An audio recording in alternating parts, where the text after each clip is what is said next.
do the full introduction in a minute, but from San Diego, California, we have Desiccation, and we will get into how we ran across them in just a couple of minutes. I'm going to get this right. We've got March and Alex. We've got Stanley, and we will get to them in just a couple of minutes, but let's do our shout-outs. So I got a shitload of stuff in the mail this week, and so I'll go very fast. I'm not going to spend but 1 second on this. The Striper Gold discs came out. Yay. I got my copies. They are awesome. They look great. Go to Girder Records and get those. I can't get to it right now, but the Alice Cooper Live from the AstroTurf CD, DVD, Blu-ray records came out this week. Last week. Is that the full set? And shout out to Todd Michael Hall from The Voice. Sent me a package of stuff today. I got a cassette and a bunch of CDs of stuff that he sang on. And we are going to have Todd Michael Hall from The Voice and Riot V on the show in a few weeks. Also, the new Queensryche came out last week. The new Clutch came out last week. And on Carcass's recommendation, I think, or Chris's, I picked up the expanded Deep Purple Infinite. Of course you did. All right, do your shout-outs, boys. Scott? Well, if we're showing new stuff that's out, new thrash death metal from Testimony of the Apocalypse is out now. Pick that up. And I figured for sure you'd be showing the new Razor. I don't have it yet. I've got one right back here. I see it. It's pretty good. It's what you expect from them. It's thrash metal, but hey, I went to a couple shows. I was out in California. Went to go see Raven and Riot Act, and I saw a few other shows last week. But a buddy of mine went to go see Sacrifice on their tour in Canada. So Canadian thrash metal. Of course, those guys are awesome. And then of course you can't go to see Raven. I've only seen Raven like 20 times, so I had to get the tour shirt. 40 years of Wipeout. Dates on the back. Awesome. You went, did you, Carcass? Yes, I did. So I'm at Did the you get a Mighty shirt? Rail Club. And speaking shirt? of the Rail Club, go ahead. Are you done? Okay, keep going. Yeah. All right, Act. One more. This one actually came in the mail from these guys. I worked on their album. Fantastic new album from former Iced Earth vocalist John Greeley. Oh wow. This is their new album. It's killer. Yeah, it's great. It's a great album. If you like that, epic power metal stuff, is really, really well done. I mean, if you like Iced Earth, Blind Guardian, that kind of thing, that's what's going on. Okay. Car crash? Okay. Speaking of I saw the Raven Riot Act headbanger thing at the Mighty Rail Club. And speaking of the Mighty Rail, the lead bartender there, Warren Garza, who's been a member of the scene for a long time, is happy belated birthday to him. Had a Warren Fest over the weekend. He's I think his 17th year of having a music fest for your birthday, which I think is pretty cool. I've had one of those. And I saw Creeper and happy birthday Tex Duncan today is his birthday.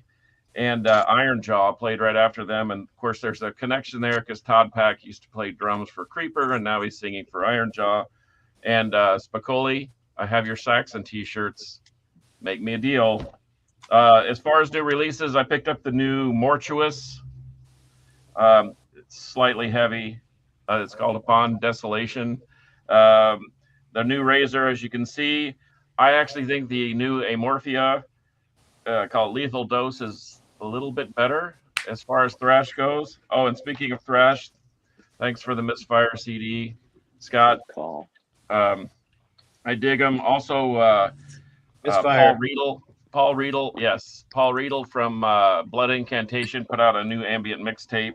And then another killer, nice, easy listening band called Bizarre from Spain put out one of the heaviest pieces of metal I've ever heard called Invocation Codex. If you're into heavy, you might want to check that out. And I forgot this one too. Oh, this one up yet, Rob? That thing's blistering. It's fantastic. Have you picked this up yet, Rob? Nope. Don't know anything about it.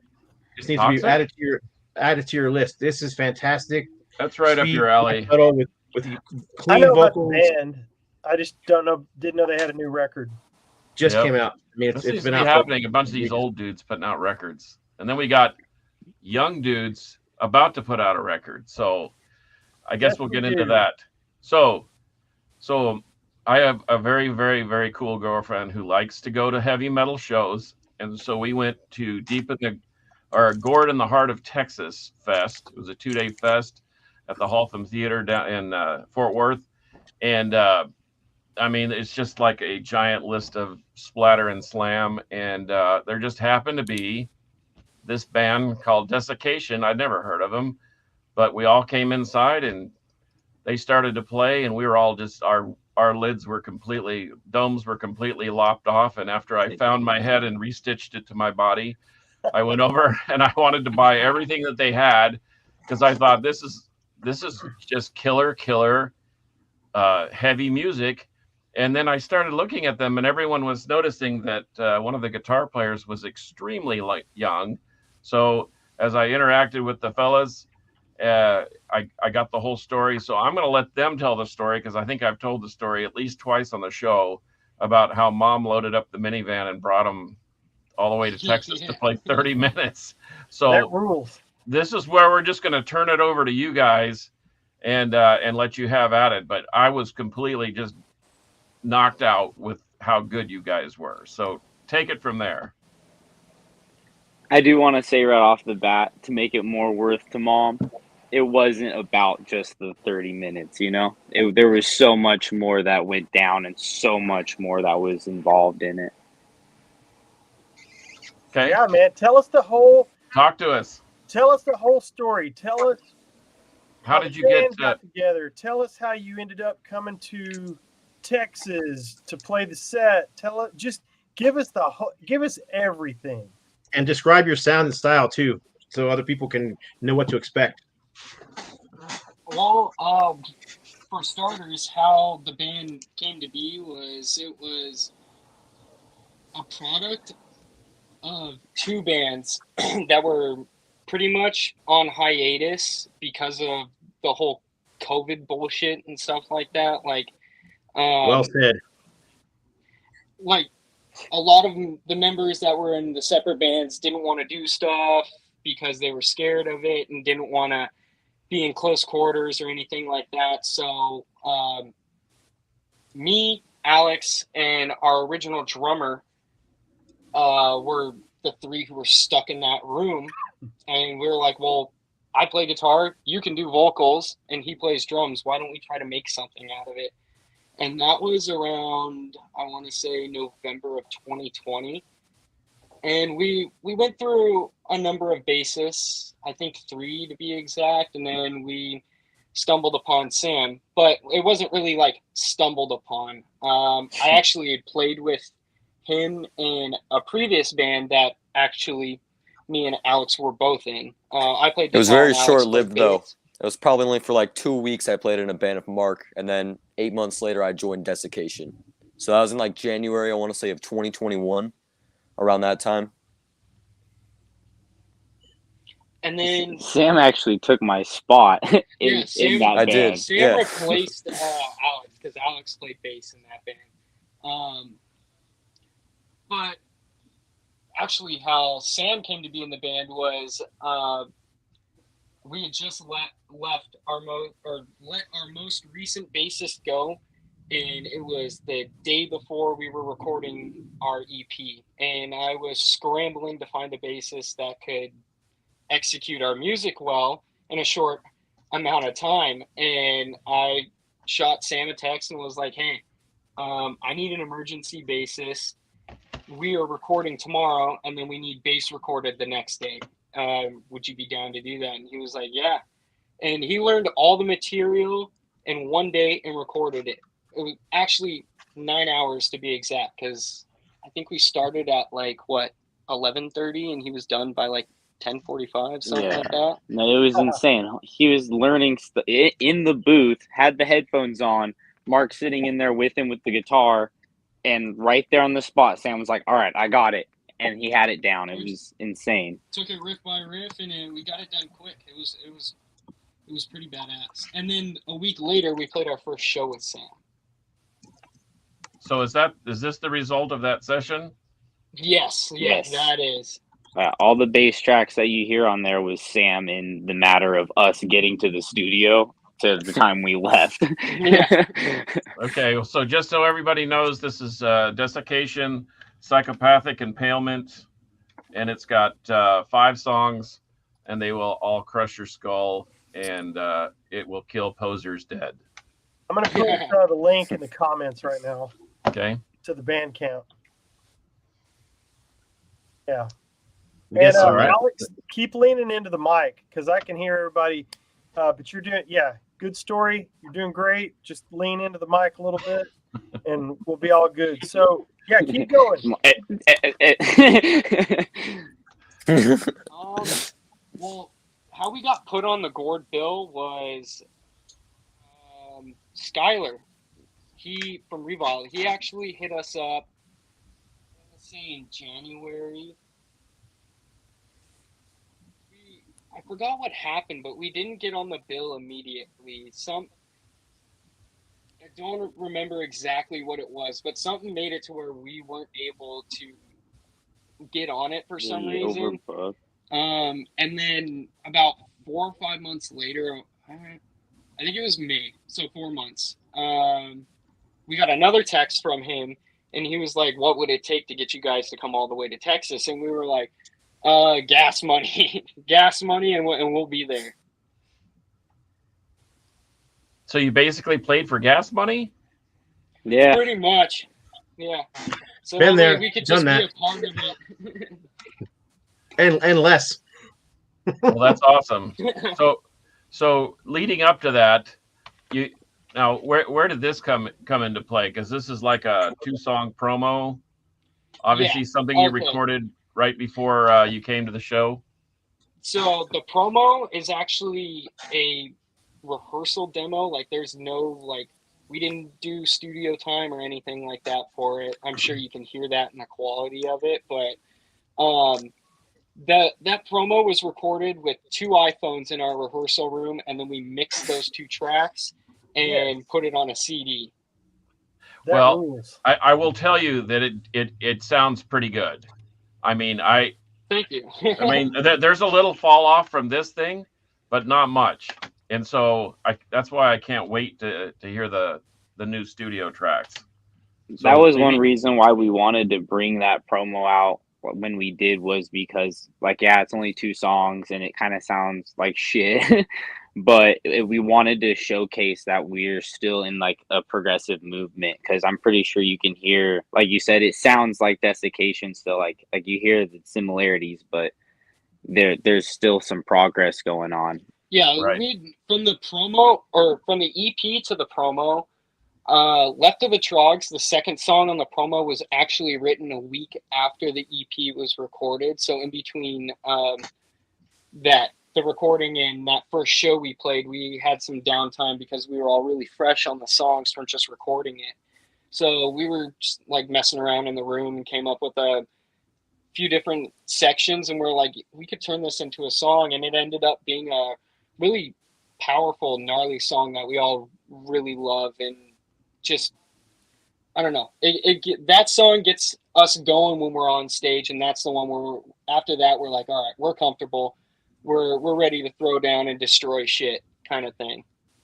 That's awesome. and that they did, and I'm telling you, this is all killer, no filler on both of these. So when so are you just into the studio, or are you just finishing up in the studio, and when can we expect the new record? Actually, we're planning to record the album, I want to say mid-January, probably late January. Because of the whole issue of losing our original drummer, it kind of put a setback on writing album material and stuff, and just everything in general with the band. We were scrambling just to be able to play Gourd. But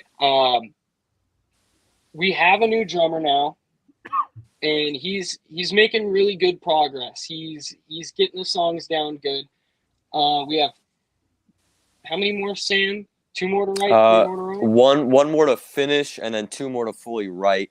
And the thing is, after we switch drummers, we're going in and writing and finishing some new songs just so we can get a feel with his accents, how he approaches songs. So then going back to our old songs we had already previously written, it's a little easier to go and put his own accents in there and kind of learn them like that. So just taking things really one step at a time right now with writing songs and drumming, but it's going at a pretty good pace, I'd say. That's cool. I just ordered both CDs on Bandcamp, so I expect you guys to dump out of the show and go pack my shit. Get my shit here, man. Just prepare to find and reattach your head at some point, because I know, right? So I've got a general question for you guys, any or all of you.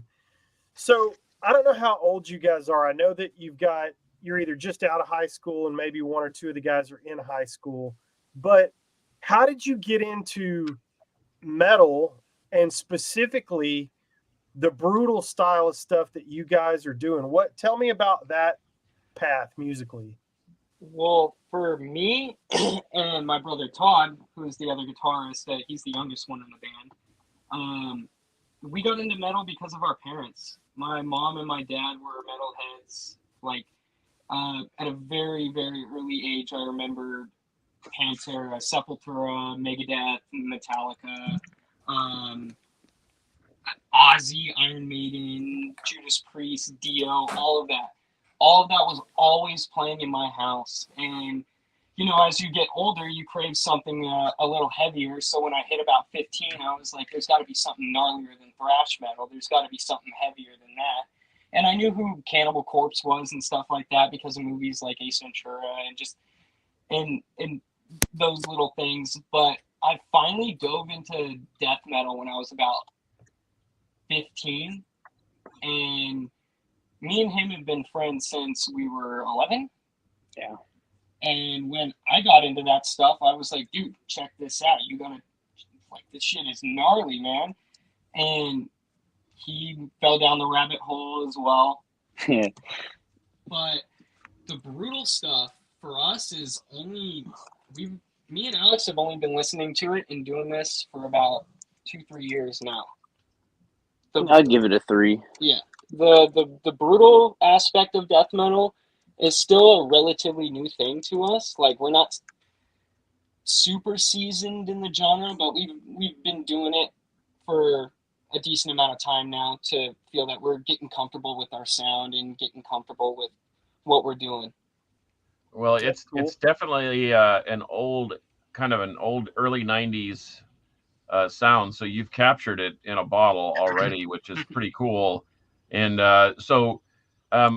I usually check out, I'm a kind of a gearhead when it comes to what people are using to make that sound.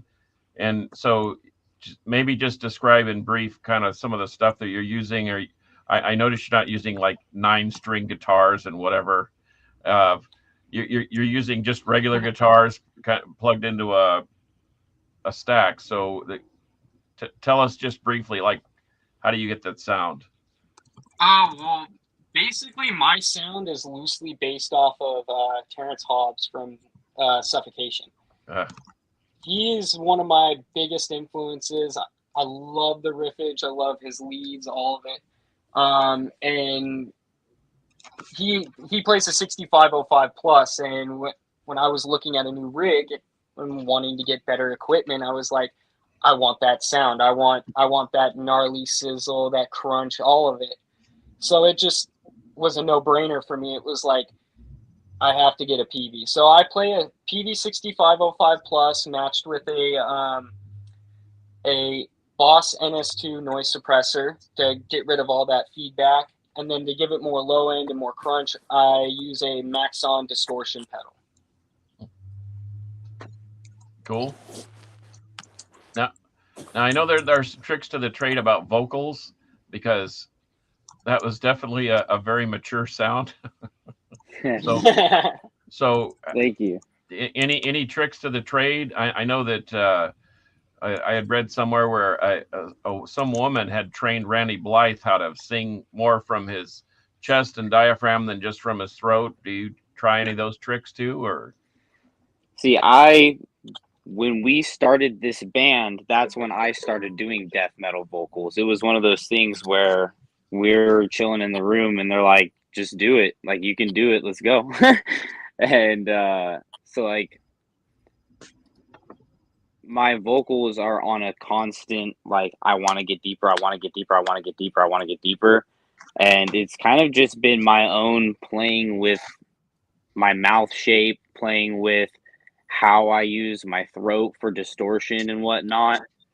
I was always told from like other death metal vocalists that I've talked to, and everybody says, well, first off, if you're uncomfortable by the time you're done practicing, you're doing something wrong and you need to change your technique. And then second is the bigger your mouth is and the wider you can get your mouth, the better, louder, deeper you're going to sound.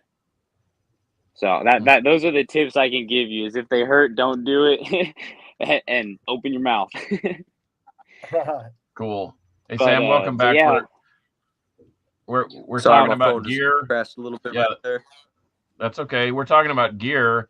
Who are some of your influences? Because Mark said that Terrence Hobbs was one of his, and you wanted to kind of emulate that same sound. Are you an Alex Webster fan or somebody you liken to that? Or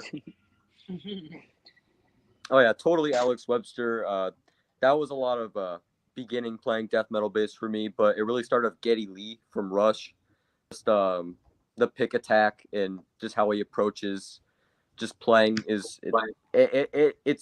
brutal death metal to me. The way he plays, it's like I know that sounds stupid, but he plays so hard that he has such a punchy attack. No, and then just going easy, into so. brutal death metal, you know, I started getting into like guys like Derek Boyer and then Ben Marlin from Disgorge.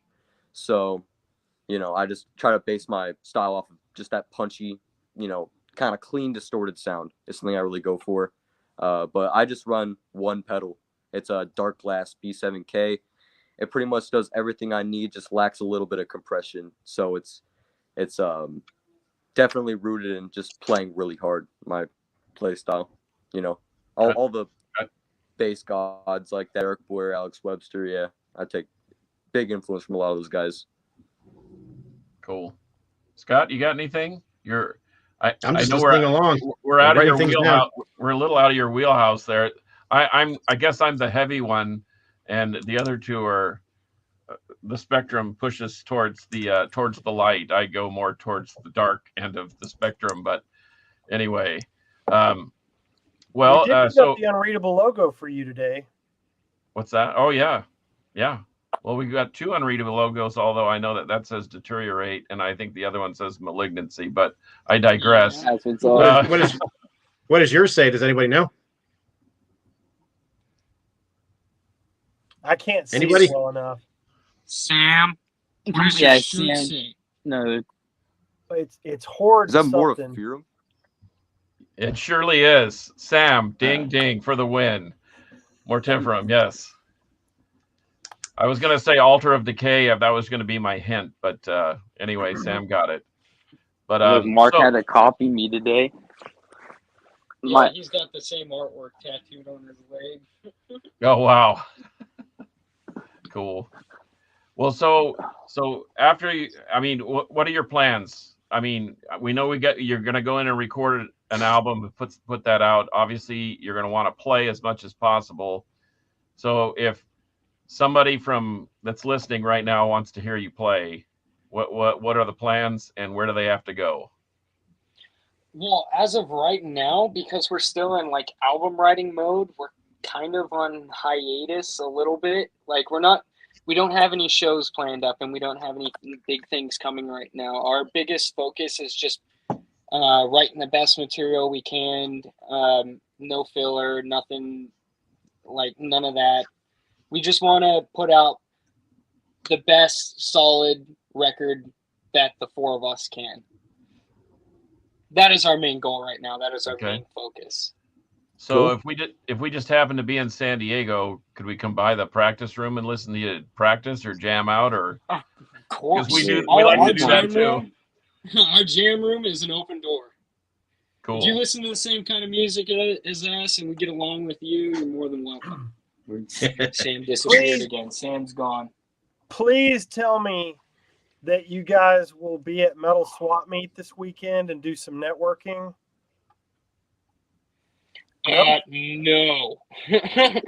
Metal Swap Meet is in San Diego this weekend on the 15th. Yep, that place is did not know insane. that. Oh That my place is- gosh! Just Google San Diego Metal Swap Meet, dude. There's like 5 bands.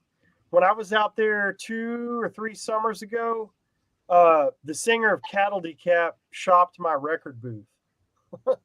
That's a funny story. Travis Ryan is actually my neighbor. He lives right across the street from me. From Wow. where we're sitting, he's right across the street Yeah. right now. Well, Go that's get where you him. need to be going for vocal lessons. Like, there will be mornings where I'm out there washing my Forerunner, just dicking around in my front yard, and he'll walk by walking his dog. I'm like, yo, what's up, Travis? How you been doing? That's They're a just that's a people. funny story because the first time that I met him, we were shooting airsoft Yeah. guns in the front yard there, and Travis comes up with a trench coat and a fully automatic like pellet rifle and just starts black, and it was like just such a funny first way to meet Travis Ryan, you know, because I'd always known that he lived right across the street from Mark, but never knew he would just come up like that. That's Yeah, awesome. he's an awesome dude. He's like one of the greatest dudes to talk to. Super nice, full of information when it comes to brutal death metal and just stuff Metal like in that, and general. just metal in general. I've talked to him for hours about just bands on top of bands. It's insane how much he knows. Yeah, I would be passing him off everything that you make. I would just bend his ear about anything you can, man. No, yeah, and like a lot of cool stuff that we get to hear about too with him. So like we get all of his like advice and like we can ask him questions about like anything we want in a like metal genre, but we also get to know about like his experiences like when he goes flying and stuff like that. And he gives us tips on like how you're gonna tour out of the country, how to tour out of state and stuff like that. And like just being on the road too, which is not a lot of times like you'd think, oh, you want to ask about your playing, how do you do this, like how do you do this on guitar, how do you do this on vocals, but it's like it's good to know how to do all the other stuff too. Yeah, Just- that's awesome, man. I can't believe that. Travis Ryan lives right across the street. That's nobody lives across the street from me, at least nobody from Cattle Decapitation that I know of. If they did, I would be over there more often, but I Nigel from digress. Saxon lives about 20 minutes down the road. That's cool. Yeah, Yeah, it well, is. there you go. That's something, right? that's You know, somebody. come on. That's more than something. That's awesome. Yeah, that's the But engine room, dude, right down the And you- street in Plano. You don't live that But far yes, from the health guys, anytime you correct? guys say that you guys want to come through the jam room, like it really is an open door though. I did want to throw that out there. Like we are very Yeah. welcoming, you know. I just want to know why y'all aren't packing my shit yet. Settle down. Oh, Settle down. We're- You want we're to on keep a- your we're on head an on your OSHA break shoulders right as long now. as you can. so if you addressed this earlier when I was posting stuff, I apologize. So you make the billion-hour drive to Texas to play a 30-minute set at this festival. How did the show go? How were you received? Did you make any connections? Was it over in 2 seconds? It's always It over was- in 2 it was- seconds. Yeah, it was over in 2 seconds, but it was the best 2 seconds of our life. Oh, yeah. It Yeah. was Kind of like my it was- first. Oh wait. And- it was a great show. We met so many killer people, so many awesome bands played, and the people in those bands were the nicest people ever. Like it felt so welcoming to be in Texas. It almost was like we were a local band from Texas. Like we were getting so much praise and so many good things were said about us. It was a great turnout. Like that 30 minutes made the 20 hours there and the 20 hours back worth it. All the bullshit in between, little arguments in the car and stupid shit like that. It made all of it worth it. It was. So it what was are you great. arguing about? It's mainly Sam just bitching in the back. Yeah. No, I was. Because There was no bitching because coming he from had me. to sit in the You back. put 4 dudes in a car with a megaphone and a 22-hour drive Oh, to yeah. Texas, and there's nothing that can go right. No, exactly right. I'd say Been there we're and talking done right that now, too. so we survived, obviously. Yeah. I just want to say Did- I enjoyed the entire ride. It was great scenery, and Yeah. I had fun. Yeah, I've I done made that ride several drive, times. It's it gets exhausting over time. Yeah, I Yeah. made that drive. No, to yeah, that San was just the Diego first. back for the metal swap meet a couple years ago. But so where was the show in Texas, Carcass? I know you talked about it, but where was it? The Hawthorne Theater. It's an old Okay. It's an old movie theater Halton in City. Fort Worth. It's a pretty cool Okay. venue. Good folks that own it. They've kind of built it up slowly but surely, and it's just about to where they want to. They're going to add lights and then probably a different add to the sound system. But it's a really cool venue. They host a lot of events like the Gourd in the Heart of Texas. They got another big metal thing going on this weekend with bands like Styanax and so forth. And anyway, it's cool to see that once the pandemic was over, that was one of the first places that I went to see a show, and they were one of the ones that just basically swung their doors open and said, "Come up, come one, come all, and let's have some fun." So. But it's a good old school venue, and there was I think that the turnout was actually more than what I thought it would be. I know you guys played what early-ish, kind of like at 8 or 7:30, 8 o'clock, 8:30. something like that. Yeah, And, 8:30 was supposed to be our on time, but we were a little ahead of schedule. Yeah, Yeah. like, I think one or two. I think one band dropped off. But it was hopping. I mean, there was plenty of people there. Oh, yeah. You even got a little bit of a pit going, and I think that you lit the fuse because the rest of the night that place was off the charts. People bouncing off the walls, floor. I couldn't see. I couldn't personally, me on stage, I couldn't see anything. No, yeah. I couldn't see anybody in the crowd, so I couldn't tell you how many people were there. I couldn't tell Well, you if there was a pit. Trust me. Hey, I could see there the was people there in was the some. front row. It wasn't quite the permapress cycle in your washing machine, but it was on like Donkey Kong, and they have set up some barriers so you're not able to stage dive anymore. So, but there was some action out there, and like I said, once you guys played, I think that it had really stirred the pot, kind of like shaking up the Coke bottle, and boom, the place was off the charts after that. But so anyway, yeah, it was a good night. The AC seemed to work, even though I know it was hot. Oh, It was yeah. probably extra hot Yeah. for you on stage with all the lights and all the motion. But Oh, these man, guys I are was wearing these guys are. overalls. Let me. I have to prop them up even more because they look like a veteran band. I mean, they had the helicopter hair thing working. They had the presence, the look, everything. I mean, they're super pro, and that's not why I grab. If you look good, that's one thing, but if you are good, that's a whole different ball game. And man, I can't tell you how cool it was to see a real old school death metal band, and then find out that the youngest member was 15, and I mean barely 15. So somebody's raising their kids right. Okay. We have a very important comment in the section over here we need to get to. So check this out. Let's see if we can all decipher this together. Every time I try to cook at home, I get table salt in my pee hole. That's what's These are our fans right here. I'm lost. Not Hey, even it gonna go happens to there. the best of us, Yeah. man. That's right. Um, That's right. maybe try masturbating before you Whoa. cook, so that everything is down Oh, rather tail than up. drops off. Bang, Uh-huh. done. Well, no, So everything because is- what if it's the act of cooking that gets him going? He can't just pre-nut that, you know? Maybe. Okay, and if anybody mentions the special sauce, then I have to remove myself from the broadcast.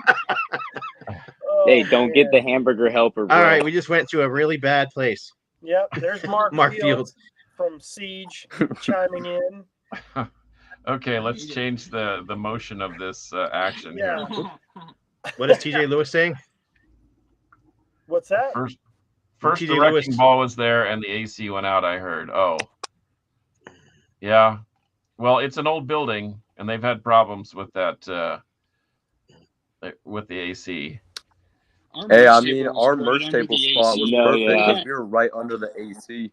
Yeah, And you were right people would underneath just one of chill the big by our vents. merch table. Yep. That's awesome. So, is there more merch on the site or on Bandcamp than the CDs? You have any Yeah, shirts I left? know. Because I remember We buying do have shirts left. Yeah, we do have a decent amount of shirts left, mainly logo tees.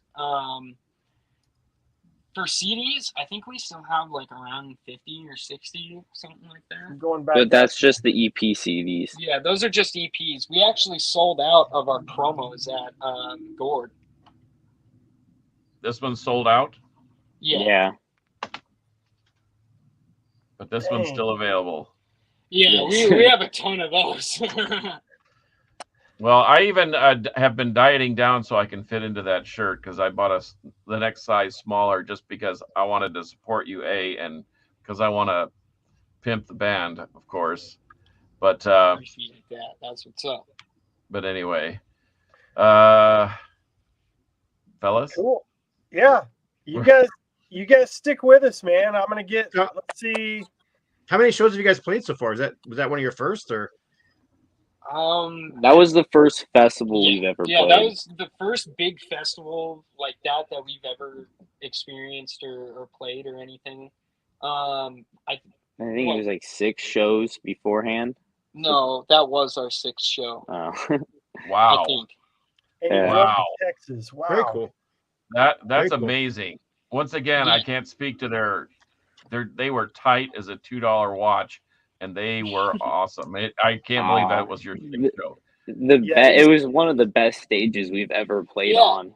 That is the first stage we've ever played on where we had like room to walk around and actually be ourselves and do what we do when we're in the jam room. Because like we'll play at places in downtown San Diego and the stage is like the size of a dinner table. Yeah, how do you fit? Like half brick the by time I brick. end up having to. Yeah. No, yeah, exactly. But smaller. Yeah, way smaller. Way Like smaller. there's a place down in El Cajon. called the Till 2, and that stage is so small. Like you get our original drummer had a double bass kit. When you got that drum kit up on the stage, there was only enough room for 3 other members. No. So Alex had to do vocals in the pit every time. he played there. I'd never get to stand on the stage there. Wow.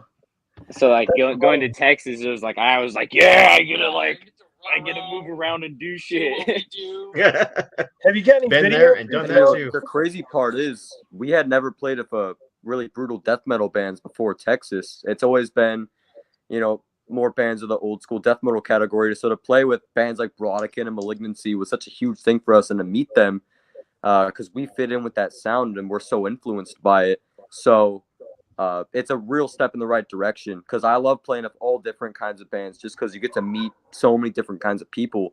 But it's crazy going out to Texas too, and everyone's so nice, and it's just we felt welcomed, especially at that theater. It's a nice.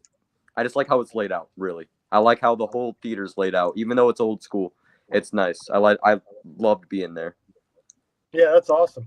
Who would you guys like to play with if you had the chance? That's Frazier down in Houston asking that question. You want to go first? Devourment. Yes. Anybody There you else? go, Frazier, Devourment. It would probably be either Guttural If you would have Secret asked us or that Discord. probably 6 months ago, we would have said Brodekin and Malignancy, but we ended up playing with those bands anyways. Yeah. Devourment. Awesome. Do you guys know any of the Texas death metal bands or no? Quite a few. Well, they played with a whole bunch of them. Yeah. You personally know them or like know of them? I mean, so TJ from Forebode is asking, who's the best Texas death metal band at the moment, in your opinion? Oh. Oh, You didn't say it right. Reviled. Hard one. There's so many good. In bands y'all's opinion. Texas. It's hard to pinpoint because like I can name 5 off the top of my head that are from Texas that I absolutely love. Go ahead. Go ahead, we're waiting. TJ, All right. yeah, Century. TJ is in a band called Forebode from down in Austin, and they're pretty badass. It's a little more doomy, atmospheric kind of death metal, but man, they're fantastic. TJ's been watching the show, so yeah, check into Forebode for sure. And then Mark out in Boston says that Brodequin, am I saying that right? Brodequin. I've heard it Brodequin. said both ways. Okay. Yeah, he's saying that those dudes rule. So that's cool that you got to play with them. But, well, we're getting toward the end. We can wrap it up, but it's your show, boys. Tell us whatever you want to tell us how to tell people how to get your stuff. It's obviously on Bandcamp. Is that the main way for them to support you? But look out for there's a second Bandcamp. So basically, we had the first Bandcamp, and our old drummer, had access to that one, so we had to shut down. So the real Desiccation Bandcamp link is Desiccation with a 1. Don't go to the other one because the money will not go to us. Uh-oh. Well, I ordered CDs from him. Desiccation 1. Dang. Well, now you know. That's why you're not packing my shit.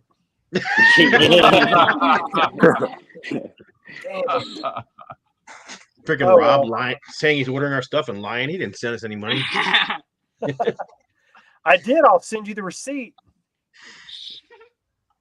See, look. So does that dude even have anything to sell?